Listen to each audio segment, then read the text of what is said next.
퀴즈를 드리겠습니다. 투자자들에게 갓건영이라는 닉네임으로 불리는 글로벌 경제 분석의 1인자 오건영 컨설턴트입니다. 안녕하세요. 네, 안녕하세요. 반갑습니다. 아,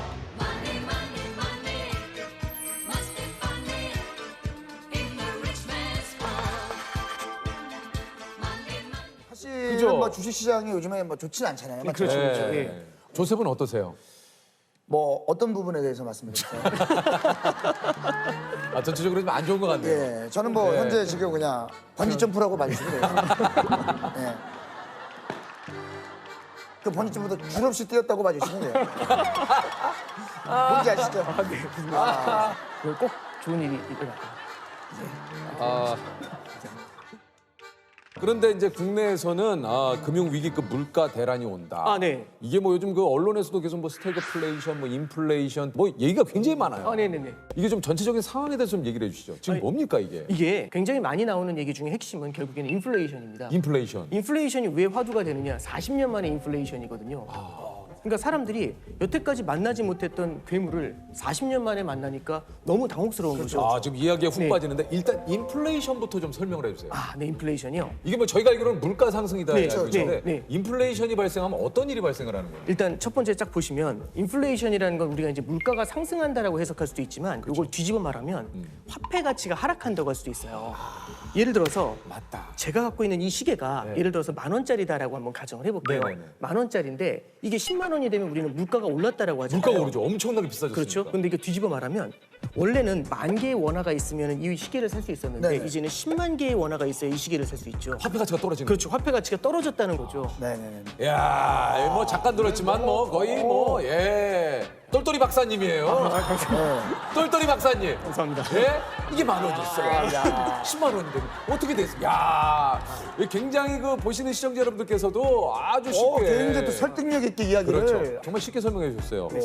근데 이제 여기서 네. 이게 화폐 가치가 너무 빠르게 하락을 했을 때 나타나는 가장 큰 문제점 중에 하나가 이 인플레이션은 소리 없는 도둑이에요. 소리 없는 도둑이다. 예를 들어서 제가 주머니에 현찰로 100만 원을 꽂고 다니면 네. 와 이거 많이 갖고 다니는 거잖아요. 그렇죠. 돈 많은 거잖아요. 많은 거죠. 근데 문제는 뭐냐면 인플레이션이 거대하게 찾아와 가지고 과자 한 봉지가 100만 원이 되는 겁니다. 그러면 아무 말도 없었는데 제 100만 원의 가치가 확 휴지 조각이 돼 버리는 거잖아요. 이게 뭐지? 이 느낌이 되는 거잖아요. 그래서 결국에는 현금을 버는 근로자들의 어떤 생활 환경 이런 것들이 굉장히 어려워질 수 있고요. 요즘 이거에 더불어서 스태그플레이션이라는 얘기가 나옵니다. 이게 이거는 뭡니까? 이제 스태그플레이션이라는 게 뭐냐면은 보통 이제 국가 경제가 성장을 하면 사람들이 돈을 많이 버니까 소득이 생기잖아요. 네. 그럼 이제 수요가 늘어나요. 물건을 막 사요. 그럼 물가가 올라요. 네. 그러면 성장이 나오면 물가가 올라요. 보통. 네, 근데 그쵸. 이러다가 물가가 너무 많이 오르고 하면 성장이 박살나거든요. 돈이 없어 이러면서 그럼 이제 성장이 위축이 돼요. 그럼 소비가 줄어들고 수요가 줄어드니까 물가가 내려가겠죠. 예, 그렇죠. 그러면 우리가 짝을 지으면은 성장이 좋아지면 물가가 올라요. 그렇죠. 성장이 떨어지면 물가가 떨어져요. 네. 이렇게 페어가 딱 잡히는데 이게 지금 말씀하신 게 인플레이션이고 저게 그렇죠. 디플레이션이죠. 이게 인플레이션, 이게 디플레이션. 디플레이션. 그렇죠. 근데 네. 이게 이상하게 엇박자가 나면은 이런 일이 벌어져요. 성장이 둔화가 되는데 물가가 뛰어요. 이걸 스태그플레이션이라고 해요. 성장이 둔화가 되는데 물가가 오르고 있죠. 화폐 가치가 하락을 하는데 성장을 바라보면서 돈의 공급을 늘리면 그 화폐 가치가 하락하는데 돈의 공급이 늘어나면 잠깐만요. 지금 어느 순간도 어디서 놓쳤어요? 솔직하게 얘기해. 어디서 놓쳤어? 솔직히 솔직하게 얘기해. 성장에서 놓쳤어요. 성장. 성장. 성장이 어느 어디 성장이면 스태그플레이션. 스태그플레이션. 어디서부터? 솔직히 플레이스테이션 하고 싶어요. 너무 뭐래. 지금 죄송해요. 죄송합니다. 앞에까지 좋았는데 똘똘 박사님. 지금 사실 여기서 제가- 못 쫓아왔어요. 어디서 가냐면 이거 어려웠어요. 스태그플레이션이 좀 어려웠어요. 스테이크 들어가면서 미궁 속으로 그러니까 빠졌어. 미궁 속으로. 요게 간단하게 얘기하면 이제 그 물가가 상승하는데 경기가 침체되는 어떻게 보면 최악의 상황 그렇죠, 아닙니까? 그렇죠. 예. 이렇게 간단하게 정리하면 네, 그렇습니다. 그렇게 가시죠. 오히려 좀 쉬웠어요. 쉬었죠. 네, 쉬웠어요. 쉬었어요. 아니 이제 최근에 금리가 많이 올랐습니다. 네. 인플레이션이 물가 상승을 뜻하는데 그래서 요즘 금리가 오르는 겁니까? 네, 그렇습니다. 이게 이제 잘 예. 보시면은 인플레이션 자체를 갖다가 그냥 놔두면 별로 안 좋은 게 이런 문제가 생겨요. 예를 들어서 지금 은행에서 금리를 1년에 2%를 드려요. 네. 와, 이게 너무 적게 주잖아요. 근데 금리를 한 4% 정도 드려보죠. 그럼 이게 2배잖아요. 이거 대박이다 이렇게 은행으로 가야죠. 그렇죠, 은행으로 가야죠. 근데 문제는 뭐냐면 만약 물가가 10%씩 오르면 그럼 이 정기예금 하면 안 되잖아요. 안 되죠. 그렇죠. 정기예금을 안 하고 물건을 사야겠죠. 그렇죠. 물건 언제까지 사야 되냐면 물가가 오르기 전에 사야 되겠죠. 그러면 미래에 살 걸 현재로 땡겨가지고 더 사요. 그러면 지금도 물가가 이렇게 심각하게 높은데 빵 터지면서 인플레이션이 훨씬 더 심각해지겠죠. 이게 이제 가장 큰 문제가 돼요. 그래서 이런 걸 해결하는 방법은 뭐냐면 4% 앞에다 일자를 붙이면 14가 되죠. 네, 그러면 이제 이쪽으로 안 넘어가겠죠. 그렇죠, 물건 그렇죠. 사려고. 그래서 기본적인 컨셉은 뭐냐면은 물가가 너무 세게 올라가면 이 세게 올라가는 물가를 제압하기 위해서 금리를 끌어올리는. 그래서 요즘 보면은 한국은행에서 기준금리를 인상한다. 이런 얘기가 나오는 이유가 이제 이런 데 있는 겁니다. 요거 한번 좀 본격적으로 한번 여쭤보도록 하겠습니다. 주식 이야기를 안 할 수가 없어요. 사실 지금 예. 약간 이제 금리 이야기나 이런 거 할 때 또 이렇게 계셨다가 주식 이야기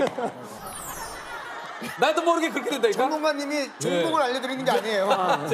네, 종목을 알려드리는 게 근데 아닙니다. 그만큼 네. 다시 또 이야기에 또 쫑긋 이게 어쩔 수 없거든요. 이게 시장이 워낙에 불확실성이 너무 커요. 불확실성이 저변에 깔려 있잖아요. 이렇게 됐었을 때는 추세적인 상승이나 이런 게 나타나기가 쉽지가 않아요. 최근 같은 경우가 참 답 없는 얘기들이 많이 나오는 이유 중에 하나가 첫 번째는 러시아 우크라이나 사태. 일단 예측이 안 되잖아요. 예측이 안 되죠. 얘네들이 산유국이고 그다음에 곡물을 수출하는 국가들이에요. 그러니까 여기서 전쟁이 터지니까 물가가 굉장히 많이 뛰잖아요. 그렇죠. 그게 아까 전에 말씀드린 것처럼 인플레이션을 자극을 하고 있는 겁니다. 인플레이션이 어떻게 될지 알 수가 없고 인플레이션을 잡기 위해서는 금리를 올려야 된다는 말씀드렸잖아요. 네. 금리가 어디까지 오를지가 알 수가 없어요. 그러니까 예측하지 못했었던 일들이 계속 일어나니까 시장이 계단식으로 하락을 하거든요. 그래서 이런 원인들 있죠. 안 좋은 불확실한 원인들 이런 것들을 모니터링을 하면서 조금은 기다려 보시는 게 지금은 좋을 것 같습니다. 네. 참 진짜. 자 그렇다면 여기서 하나 더 의문점이 생깁니다. 자, 매수합니까? 제가 굉장히 꺼내놔요. 굉장히 지금 들어가요, 지금. 지금 바로 갈 수 있어요. 지금 한 300만 원까지 살 수 있어요, 제가. 요즘 이제 투자하는 그 분들하고 이제 얘기를 하다 보면은 이제 이 질문이 제일 큰 것 같아요. 많아요. 이게 지금 이 질문이 제일 많은 것 같아요. 네. 근데 사실 이렇게 좀 불확실성이 높을 때는요. 지금 많이 떨어졌으니까 들어가야겠다 이런 걸 예단하는 건 좋지 않은 것 같아요. 주식시장도 굴곡이 있거든요. 지금은 살까 말까 이런 것들을 고민하는 것보다는 살아남을 수 있는 좋은 기업인지 튼튼한 기업인지 이걸 바라보면서 지금 자기가 갖고 있는 포트폴리오를 다시 한번 냉정하게 보는 게 중요한 것 같아요. 예전에 강방천 회장님이 그런 얘기를 했어요. 그 주식을 사놓고 수면제 먹고 10년 자라. 말씀의 의미는 이해가 되는 것 같아요. 예. 근데 이제 예를 들어서 상장 폐지가 되는 기업들도 있거든요. 그러니까 이제 자고 일어났는데 상장 폐지도 있습니다. 그렇죠. 저는 그래서 이제 그게 꼭 이제 10년이라는 시간을 딱 놓고 생각한다라기보다는 너무 샀다 팔았다 그렇죠, 그렇죠. 이거에 네, 굉장히 그렇죠. 어렵잖아요. 그러니까 그런 거 잘못해서 따라가다가 고점에 들어가서 저점에 나오고 고점에 들어가서 이렇게 되거든요. 왜 우리는 그럴까? 저점에 들어가서 고점에 나오는 게 아니고 고점에 들어가서 저점에 나올까? 그러니까 올라갈 때 산 순간 내려가잖아요. 예. 그래서 이제 너무 마켓 타이밍을 따라가는 것보다는 좋은 기업이라는 확신이 있다면 그걸 사고서 진짜 장맛이 날 때까지 기다려라. 그렇죠. 그런 컨셉에서 말씀하셨을 겁니다. 꼭 그거 참 이상하게 내가 사면 내려가고 내가 팔면 올라가고 왜 그런지 모르겠어요. 그래서 좀 뭔가 좀 기다릴 필요가 있는 거죠. 네. 네. 프로그램도 잘 되려면 어느 정도 좀 기간이 필요한데 바로 어떤 흥망성쇠를 원하면 그건 안 되는 거죠. 그렇죠. 예. 흥망선쇠를 원하면 다 거기 포함이 돼 있는 건데. 흥하고 망하고. 그러니까요. 이제 너무 흥하기만 해요. 죄송합니다. 좀 잘못 무조건 오늘 이 단어는 써야겠다고 생각했는데 잘못 썼어요. 이 단어를 무조건 써야겠다고 생각을 했어요. 아니 우리가 이제 사실 분산 투자를 좀 얘기를 하는데 이거 좀 분산 투자를 좀 어떻게 해야 되는 건지 한번 네네. 좀 여쭤봐도 됩니까? 이게 첫 번째는 분산 투자하라고 하니까 그러면 종목 2개 사라고 이거잖아요. 한 개 사지 않고 2개. 근데 이 2개를 살 때 보면은 예를 들어서 이제 은행을 산 다음에 금융지주를 산 다음에 똑같은 은행주를 사요.